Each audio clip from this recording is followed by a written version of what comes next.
I did a Facebook post earlier today and I got to thinking about it. Maybe this should go into video format. I'm not going to name any names of companies at all in this video. What I will say is that I get a lot of messages on my Facebook, usually from young DJs, asking me what I think of certain products. Some of these products they're asking about are the cheapest products you can buy at your big box retailer. And I'll tell them all kind of the same thing. It's never a good idea to get the cheapest audio that you can find. And there's a reason for this.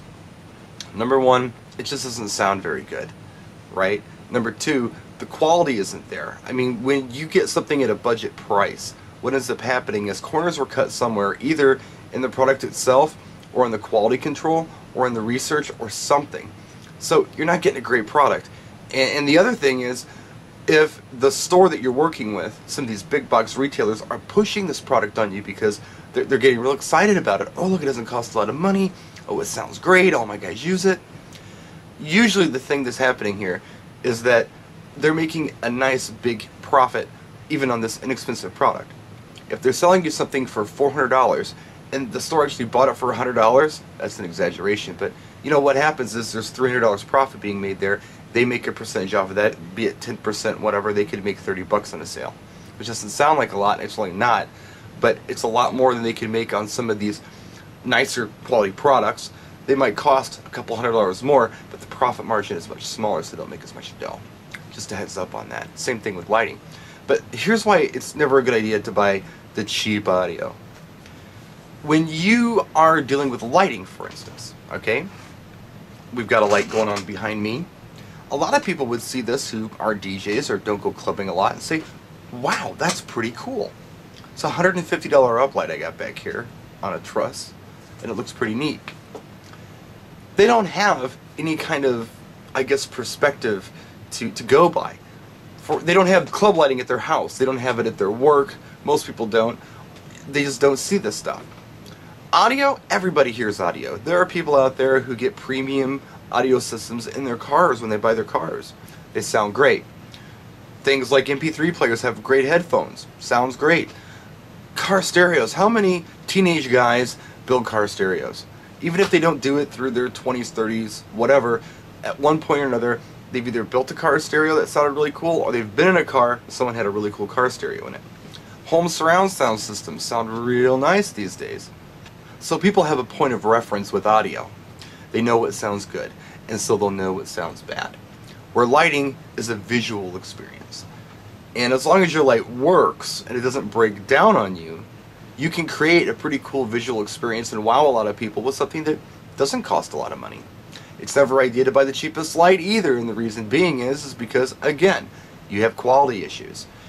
You can buy a light like maybe at this store that I'm talking about, this big box retailer might try to sell you a light that they really like that has maybe 5mm diodes in it. Well, why would they sell you that light when at a few dollars more you can pick up one that's obviously much better quality with 10mm diodes in it? Guess what? It's a profit margin issue. Don't believe the hype, folks. Do your research online. Don't just go to these big box retailers and flop on whatever they say is cool, because the chances are they're just putting you in stuff that's going to make them the most money. It's not going to do well for you. In fact, last time I was at a big box retailer just shopping around, somebody came into the store with some of the cheapest speakers that this place sells. They had just bought them the day before. 2 top cabs and a sub, both dead on arrival. Didn't work when they took them out of the box. They were throwing a fit. Look, I am a working musician. I can't do this. What are you going to do for me? Oh, well, I'll tell you what I'll do for you. I'm going to give you 2 new top cabs and a new sub, and instead of a 1-year warranty, I'm going to upgrade you to a 3-year warranty. Isn't that great? Well, this guy says, okay, fantastic. This stuff breaks down again. What happens? Oh, well, you know, call the manufacturer. They'll work it out with you. And the guy's like, well, I can't do this. I can't wait for something like this to happen. I'm a working musician. The guy ended up bringing this stuff home anyway. I couldn't believe it. Now, it's one thing to have a company go ahead and give you that kind of service. That's actually pretty good service. It's quite another thing to have to take advantage of that service. So, I mean, it happens once in a while. Don't get me wrong. Nothing has 100% quality control. Nothing arrives like 100% working. Now, I don't care what it is. I don't care if it's Apple. I don't care if it's Ferrari. Sometimes stuff just comes in that doesn't work.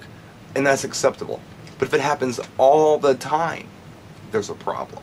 When you plug something in and it works, it should work for a good long time. That's the kind of product you want to pick up. So that's my vlog for today. I hope it made sense. And if you have any questions or comments, write down here in the comment section as usual. And before I close this video, please don't take this the wrong way. I'm not telling you need to buy the most expensive product. I'm telling you that you need to buy a product that has value. And the cheapest product usually doesn't end up having any value at all. Practice and enjoy.